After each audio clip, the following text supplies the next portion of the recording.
Así como las personas tienen derechos y obligaciones al momento de vivir en una sociedad, los estados también tienen derechos y deberes para cumplir cuando viven en una relación internacional, en una sociedad internacional.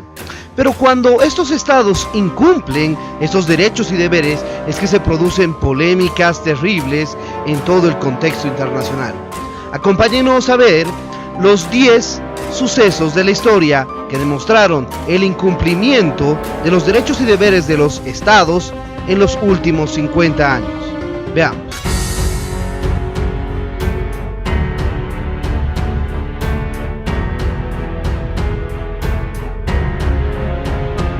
El poder y la libertad, los principios y anhelos humanos que han marcado la historia y marcarán el futuro de la humanidad. Acompáñenos a tratar de entender por qué la humanidad busca tanto el poder y persigue permanentemente la libertad. Veremos.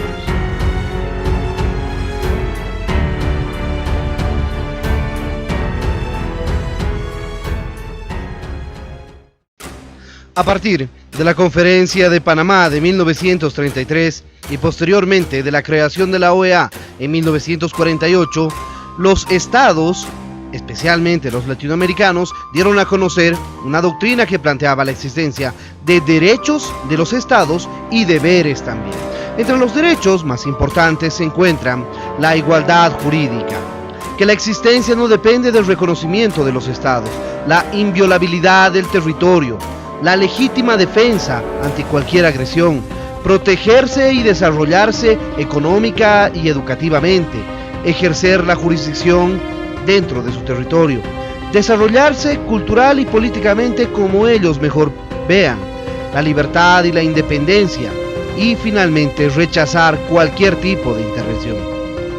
Por otro lado, también se plantearon los deberes de los estados, que son respetar la igualdad jurídica, cumplir los tratados, respetar los derechos humanos de los nacionales y de los extranjeros, no usar la fuerza para beneficio propio, cumplir las decisiones de las cortes internacionales. También recientemente apareció un deber muy importante llamado responsabilidad de proteger. Y existe un deber que todavía tiene cierto debate, que es la no intervención. Sobre esto veremos los 10 casos. Número 10. Sobre el deber de no intervención.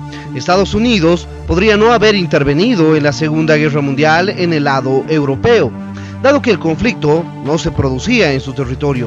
Podían solamente haber peleado contra Japón, quien sí invadió y atacó su territorio. Pero intervinieron en Europa porque sabían que la amenaza nazi era algo terrible y algo que debían de alguna manera intervenir. Es por eso que el 10º caso es la intervención de los Estados Unidos, un incumplimiento que fue más bien favorable para la humanidad. 9. En 1994, entre abril y julio, aproximadamente 800.000 personas fueron asesinadas en Ruanda, en un conflicto llamado la Guerra Civil de Ruanda. Y en este sentido, la ONU tuvo la obligación de enviar cascos azules a la cabeza de un general canadiense que tuvieron la necesidad de intervenir en la situación que se estaba produciendo, que era un genocidio. Es por eso que el 9º caso es una intervención más bien positiva para la humanidad, porque la ONU intervino de manera oportuna para evitar que se siga profundizando este genocidio en 1994 en Ruanda. Número 8. A partir de marzo de 2011, Siria comenzó un conflicto llamado la Guerra Civil de Siria.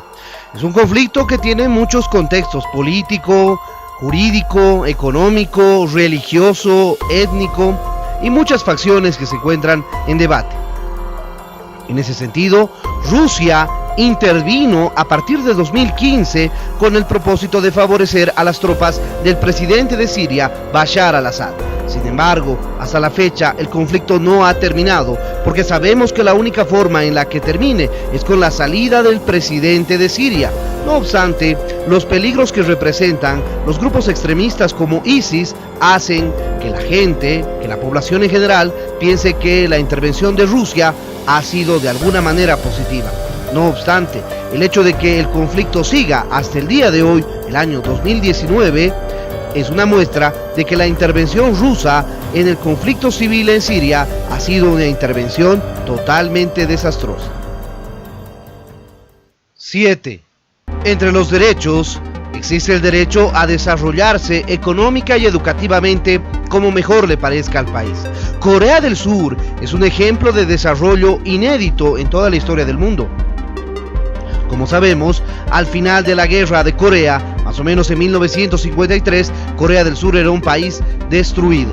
A partir de ese momento se dieron cuenta de la importancia de la inversión en la educación, en la preparación de ingenieros, de manufactureros, de técnicos, de profesores, de todo tipo de profesionales que ayuden a surgir el país. Hoy en día Corea del Sur se ubica entre los primeros estándares tanto en economía por su PIB como en educación por sus estándares educativos, y Corea ha logrado estar entre los mejores países del mundo.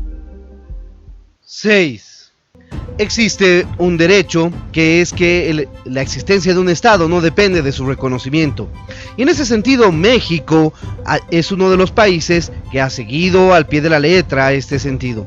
México no reconoce a ningún gobierno, solamente reconoce a los estados, lo cual ha significado una importante calidad de neutralidad en la que México participa como país que no reconoce gobiernos, sino solamente estados. Es una política internacional que la han seguido todos los presidentes de los últimos 50 años. Quinto caso. Conocemos que en el año 2004 Singapur comenzó a implementar la pena de muerte para varios delitos. Logró una reducción importante en el número de presos que se encontraban en las cárceles. Eso también sirvió como medida disuasoria para lograr reducir los niveles de violencia en Singapur. Eso ha generado ciertamente el reclamo por parte de las Naciones Unidas, en el sentido de que volver a retomar la pena de muerte significa una cuestión políticamente equivocada. Sin embargo, Singapur tiene el derecho de haberlo hecho de esa manera, así como lo hicieron muchos otros países. Esto podría interpretarse como un incumplimiento al respeto a los derechos humanos. Sin embargo, también debe interpretarse como el derecho que tiene un Estado de ejercer sobre su territorio la jurisdicción. Cuarto, entre 1990 y 1999 se produjo en la península de los Balcanes, en Europa, la llamada Guerra de Yugoslavia. Se dividió el país en 8 países en la actualidad. La OTAN tuvo que intervenir en esta guerra debido a que se estaba produciendo un genocidio en Bosnia-Herzegovina, específicamente en Sarajevo. Es por ello que la ONU desobedeció el deber de no intervención y logró hacer una intervención positiva, realizando y previniendo que se produzcan más muertes en Bosnia-Herzegovina en los años 90 de la guerra de Yugoslavia. Tercero, un derecho que es muy polémico es la igualdad jurídica de todos los países.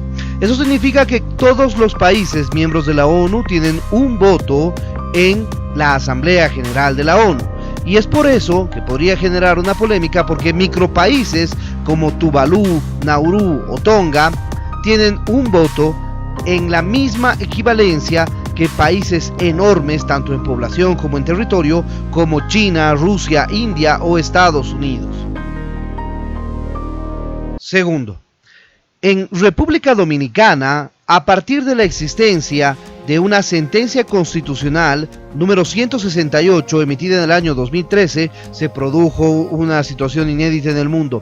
Se le quitó la nacionalidad a más de 23,000 personas en todo el país, debido a que se estableció que solamente podían ser dominicanos las personas que nacían en República Dominicana de padres dominicanos, y que ninguna persona que haya nacido en República Dominicana sin tener padres dominicanos podía ser dominicano. Eso afectó a una población enorme de emigrantes haitianos, especialmente, que habían llegado al país, lo cual produjo la apatridia, una cantidad enorme de ciudadanos que no tenían ninguna nacionalidad.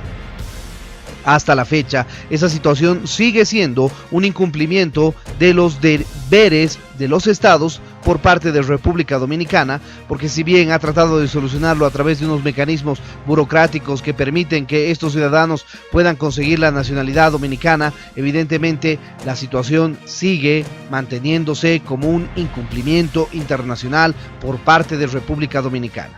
Colombia también tiene una situación similar en cuanto a los migrantes venezolanos. Sin embargo, Colombia logró solucionar la normativa que establecía que para poder ser colombiano debía nacerse en Colombia y tener algún padre que esté domiciliado en Colombia, lo cual había generado que más de 25,000 niños que habían nacido en Colombia desde el año 2015 no tengan la nacionalidad colombiana. Sin embargo, Colombia logró modificar esto a través de una ley establecida el 6 de agosto de 2019 y que establece como plazo máximo hasta el 20 de agosto de 2021 para que se pueda regularizar esta situación. No obstante, también debería cambiarse esta situación en cuanto a la nacionalidad colombiana. Todos los que nazcan en Colombia deben ser colombianos y no exigirse ese requisito del domicilio. Número 1. El incumplimiento más grave que existe en la actualidad respecto de los derechos y deberes de los estados es el incumplimiento al respeto a los derechos humanos por parte de la dictadura de Nicolás Maduro en Venezuela. Esto lo dejó ver el informe de la Alta Comisionada de Naciones Unidas para los Derechos Humanos, Michelle Bachelet, quien emitió un informe de más de 800 páginas en el que se prueban ejecuciones extrajudiciales, torturas, violaciones, procesos sin el debido proceso, gente que se encuentra en las cárceles sin ningún juicio y muchas otras transgresiones a lo largo de los últimos 6 años especialmente. En ese sentido, Venezuela se encuentra en una situación de incumplimiento flagrante de los deberes de los estados, de este deber principalmente del respeto a los derechos humanos. Esto fue Teoría del Poder. No te olvides dejarle me gusta al video, suscribirte al canal, dejarnos tu comentario para ver si tienes alguna pregunta y que podamos ampliar la información que hemos transmitido en este video. Y en ese sentido estaremos pronto con un nuevo video aquí en Teoría del Poder.